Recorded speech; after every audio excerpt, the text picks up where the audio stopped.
Welcome back. Well, rain chances on the way back up as we head into tomorrow, especially the afternoon and evening hours. Look at the rain chances ramping up, especially as we head into mid-afternoon. In fact, let's bring this over to the key wall so you can see that full screen.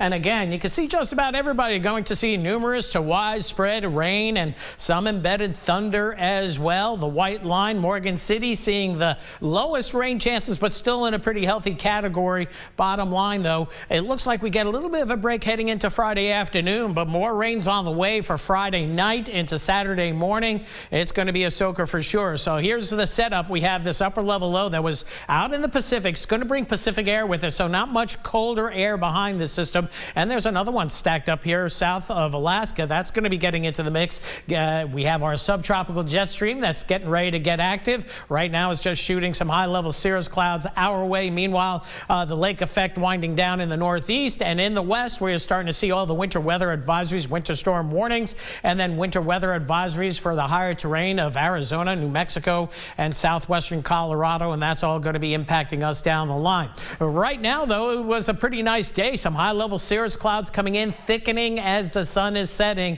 and that trend will continue. And now with high pressure off to the east of us, we're going to see a southeasterly winds developing and moving in across the area as we head overnight tonight, and that's going to keep our temperatures up. As we look at the Doppler radars here locally, all clean sweeps for right now, with the exception we're picking up on some smoke with a marsh fire that is right on, it looks like the Vermilion Cameron Parish line. It looks like the fire is more likely in Vermilion Parish because we're catching the smoke plume now as it moves to the northwest with that southeasterly wind, but all is quiet generally on the radar. Now tomorrow, a different story. Fireworks busting out. In fact, the Storm Prediction Center upgrading southeastern Texas to an enhanced risk of severe storms. That's a level 3 out of 5 for the possibility of storms that could produce damaging winds and isolated tornadoes surrounding that area. We do have a slight risk that pokes into western Acadia Parish, southwestern Evangeline Parish, and the parishes on westward. So we'll have to keep an eye on the radar. This is mainly for tomorrow into tomorrow night.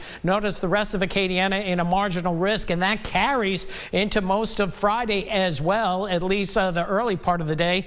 And we may see some healthy storms again going into Friday night, but we're not thinking severe. So this is the extended HRRR model here, showing you a different model, the graph we just showed you earlier. And again, you can see the rain beginning to build in. Clouds will be thickening. The winds are going to be freshening out of the east-southeast. And it's going to be a windy day tomorrow as well. Showers and storms likely as we head into the afternoon hours, most likely southwestern and central Louisiana through the afternoon hours. And then the rest of Acadiana as we head through the overnight hours. Here we are at midnight tomorrow night. And you can see that activity slowly progressing eastward, not getting as far as St. Mary Parish, at least through midday on Friday. Notice things are not changing a whole lot, so we're going to see some showers and storms repeating over the same areas, and that always bodes well for the possibility of localized street flooding. Here's the HRRR model. Now, this is just through 1 o'clock Friday. Again, you can see the rain totals in the 3 to 4 inch range, mainly north and west of Lafayette. Lafayette about 2 inches, and you can see a lot less to the south and east. The graph model takes that same look,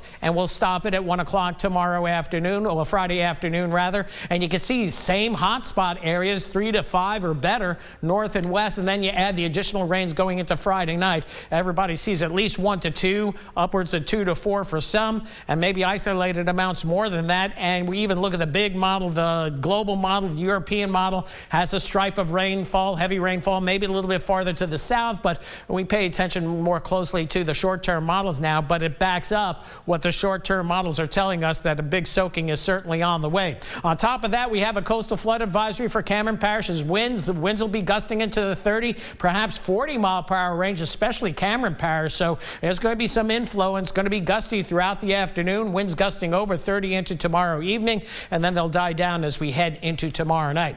So overnight tonight, not as cool. Clouds on the increase with a southeast breeze developing. So there's going to be a little bit of a breeze out there as well, and the clouds thickening up as we work through the overnight hours. Then for tomorrow, we'll see temperatures getting into the mid to upper 60s, showers and storms developing into the afternoon, some embedded storms again, and those winds gusty, and it's just going to be a plain old stormy afternoon and probably a stormy night going into tomorrow night as well.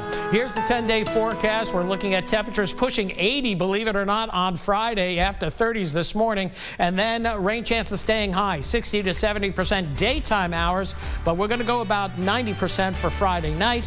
Hopefully things quieting down Sunday and beyond with the sun returning for the middle part of next week. That's it for weather for now. We're going to have more coming up right after the break.